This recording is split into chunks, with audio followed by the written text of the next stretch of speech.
Welcome back. Welcome to you all. We're still in the same place. I told you we're going to go deeper into this. I didn't want it to be long, so you're going to get time to listen and watch for about 20 minutes or something, and then go to a next video to another one. We didn't move. We're just trying to continue about what we started last time. We're talking about God languages, per se. I mean, God speaks different ways. But if God has a proper language, is a godly language, it will be his way of expressing his will, trying to tap into human channels and ability to decode what is from God. That's too complicated. I know. It's not that complicated. It's like whenever there's a communication going on, there's a sender and there's a receiver, and in between there must be a channel and there must be a code, a way of encoding the message. So it means we're using English, and then we believe you guys understand English. That's why we encoding the message. We're putting the message into this language called English, and then we're using YouTube. We're using video as channel. So God, when God's trying to speak to us, which language is He using? We know channels, but sometimes we don't know languages. We don't know how to decode what God is saying.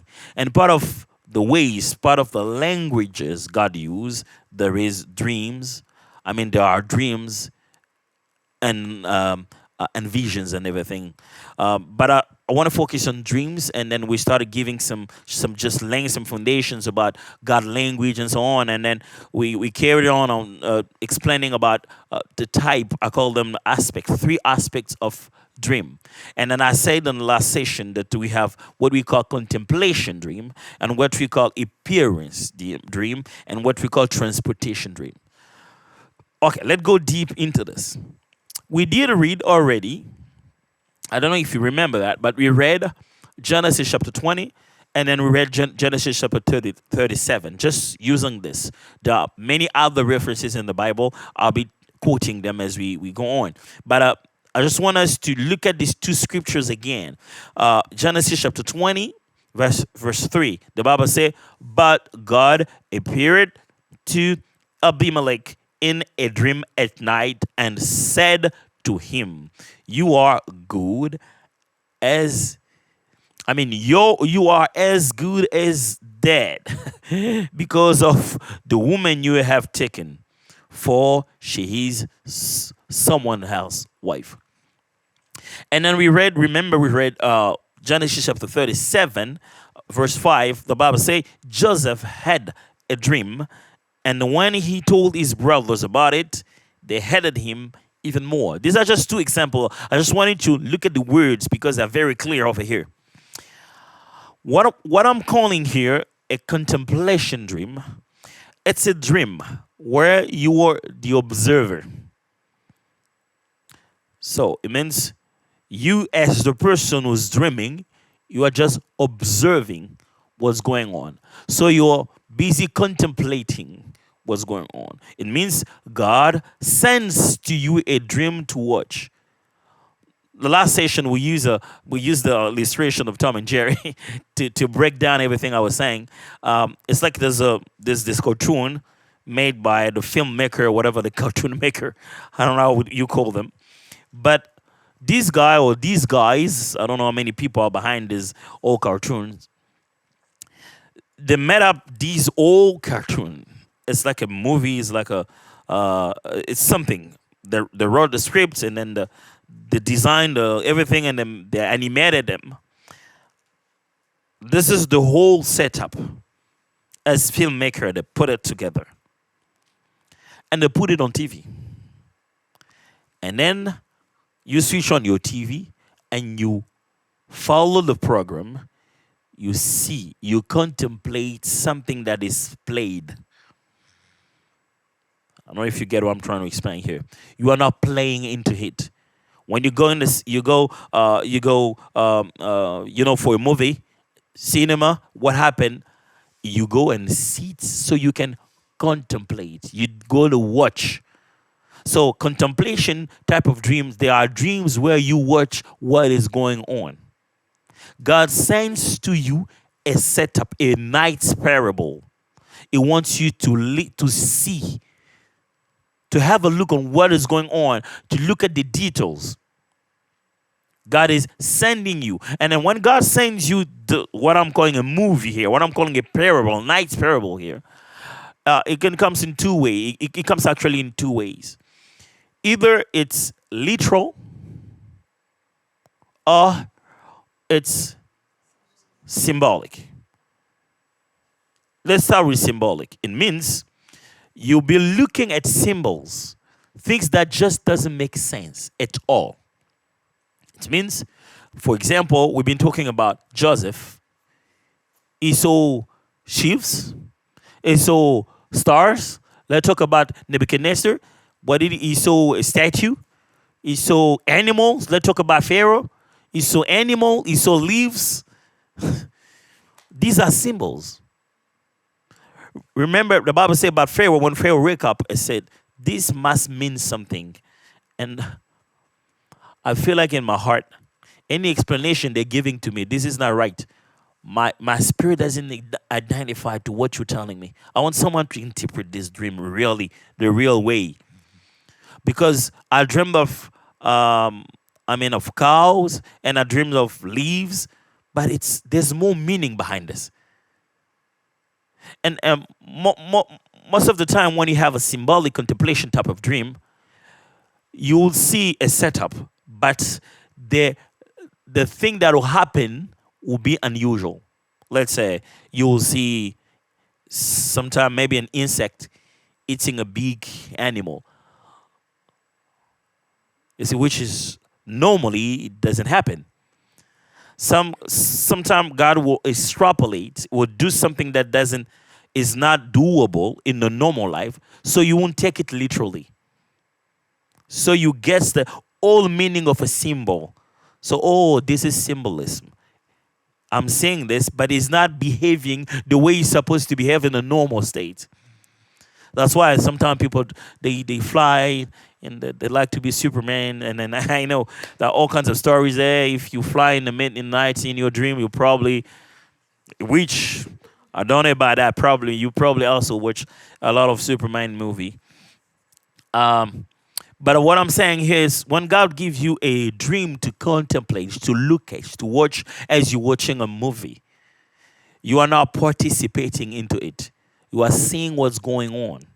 You are seeing what God is portraying, drawing before you. Is saying something, but is using symbols. It might use everything except human being. Or it can put a human being in the setup that actually in the normal life it doesn't happen. You see, you probably can see a human being. Let's say you'll see a person who's trying maybe to swim in the air. Is swimming in the air, like swimming, but not in the water. So no, that's weird. Is he swimming in the air? It means this is it's no longer the way it's supposed to be. It has to be a symbol. It means something. I can't take it literal. I can't take it literally the way it is. Now, God is not telling me that this person will be swimming in the air. Is swimming in the air. People don't swim in the air. So there must be a reason why God is showing someone swimming in the air. So that's what you call a contemplation dream. You are not acting into it, but you are watching what is going on. And everything you see are just not normal according to the normal life. And then there's what we call a literal contemplation. It means now God is taking you to a place. Now God is not sending to you a dream. God is moving you to a different place. And it takes you there. What is doing here? No, I don't want to confuse it with transportation. What is going on in a literal symbolism is God is sending to you the things the way they are. Don't confuse with transportation. I'll go back to that. So symbolic, God is showing you symbols.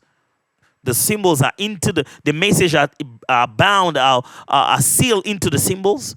But when you have a contemplation which is literal, there is no symbol. God is sending you the dream the way things are. You are in the dream, but God is sending you the dream. It means you dream of the person, he comes to your office and he shouts, he's mad, he says things, and then he goes. And tomorrow in the morning, the person comes, shout it. He comes and shouts and does exactly what you saw in the dream. But like in the dream, you were seeing what was going on. You didn't act. And then what you saw just happened. Or maybe in the dream, you saw someone passing around your house and having an accident.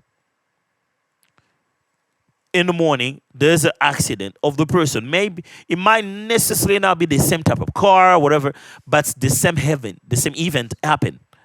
Means now I saw an accident, something that can happen in the natural, and that thing I saw it in my dream, and that some things happen actually the way it was in my dream.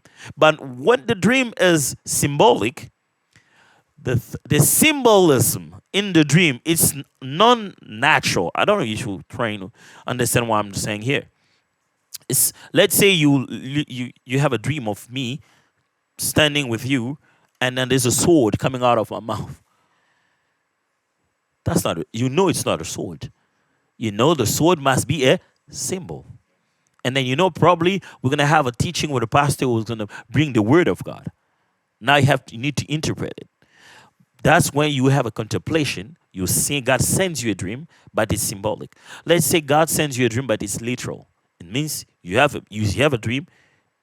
You listen to me explaining things. Maybe you didn't retain everything, but at least you had the idea of the subject. You wake up like, oh, the pastor was teaching us, and then was talking about dreams. I can't remember everything he said, but he was talking about dreams. And then here we are. Oh, yeah, I had that in my dream. You saw what was going on. There was no symbol. Everything was natural, but you probably didn't remember everything. But when you have what we call appearance, that's another type of dream. Just one thing that I have to say for the first category, contemplation. Most of the time, people have contemplative dreams. I mean, dreams where they are observing, they see what's going on. God sealed the message and sends the movie of Tom and Jerry, just to remember what we've been talking about. So there's a movie, there's a whole setup, and God sends it. That's something that happens to almost all of us. But I have to be very careful in what I'm trying to say here. But I've noticed in my life, in the prophetic, that contemplation dreams doesn't require any prophetic calling. You start seeing a prophetic calling into a person when he is having appearance and transportation. So contemplative type of dreams happen to everybody. A dream is prophetic per se. It's already prophetic. But for you to understand the calling of a prophet, or a person is into the calling of the prophetic, sometimes it has more of the appearance type of dream and the transportation type of dream. Let's go to the appearance type of dream. Now God is showing up. So let's say we're here, and then we say, Pastor Eric appears here. What does it mean? Have we gone to Pastor Eric, or Pastor Eric came to us? It came to us, of course. So it means we are at the right place where the things are happening, and he's the one who comes into the place. Okay? So we are at the place, and he comes to the place. So you are into a place called dream state, a dimension, a reality of dream where you're sleeping. And God doesn't send a message for you to see. There's no more movie so you can watch. Himself come into a conversation with you. These are the type of dream where God will speak. As we read about Abimelech, the Lord said to him, take this woman back to his husband. Don't touch her. She belongs to someone else. Who's saying that? The Lord. And when Abimelech woke up, he knew God spoke to him. God didn't even have time to say, I am the Lord, your God, and the God of no. Why? Remember what I said in the last session. When a dream, a divine dream comes, it comes with a knowledge.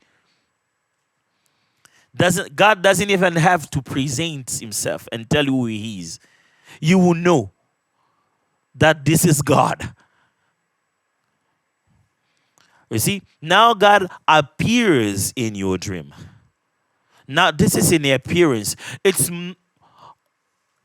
There's another language they call it a night vision. Instead of just saying dream, but this is a night vision. It means the way an angel can appear to you physically, we're still correct in appearance. Now the angel is not appearing physically. It's not a open vision, it's a night vision. So you're seeing in the spirit God appearing to you.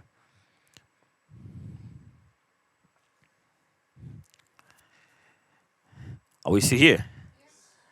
So now the Lord is coming into your dream. The Lord comes at the place where you are. In those type of dream, you might not have a lot of setup. You might not even remember where you were when you heard the voice, but you clearly remember that the voice said so and so.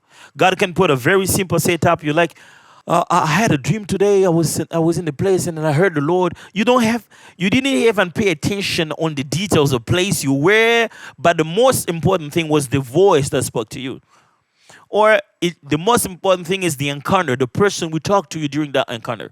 The setup itself doesn't really matter. You just remember, I saw a person came. It looks like a normal person, but for me, it was like an angel. I'm sure it was an angel, and it told me so and so and so and so. That's how it works. So when there is an appearance, you have what I call divine appearance, God appearing to you. So you don't see him physically. You might have a representation of a cloud, a voice, or light, something like that. But you also have what I call angelic appearance. Sometimes it's an angel. And most of the time, an angel would come either in the physical form of a human being, or then that's a very scary type of dream. An angel may come in the angelic form, I would say. Which means when an angel come to you, it might look like a man, like a woman, whatever, just like a human being. But sometimes you will dream of him, and then you dream of a creature who looks both like a lion, like a cow, like an eagle, like a man. All the four feces on one creature, and then we don't even talk about his wings. We don't even talk about the eyes all over. That's scary, but it's still an angelic appearance. But it's actually, I would say, this he opened up himself. So it doesn't. You are seeing it the way he is in his nature. But sometimes an angel of the Lord can come to you and might look like a person you even know. And I will tell you for sure, most of the people dream of president, very big authority. Whenever I dream of a president coming to me and telling me so and so, it always happens. Actually, you're not dreaming of a president, but that's the mental image you have of a person of authority. That's where he comes to you. And the transportation stage, or not a stage, a type of dream, it's where God, the Spirit of the Lord, takes you and moves you from the place where you are. You are no longer there. I mean, you are on your bed, but you are not in the state of a dream. You are actually sharing a different space, spiritually speaking. It means the Lord will take you from where you are and transport you and make you travel to a different place. Hello. it's so real that sometimes people on that side of the place will tell you that they saw you.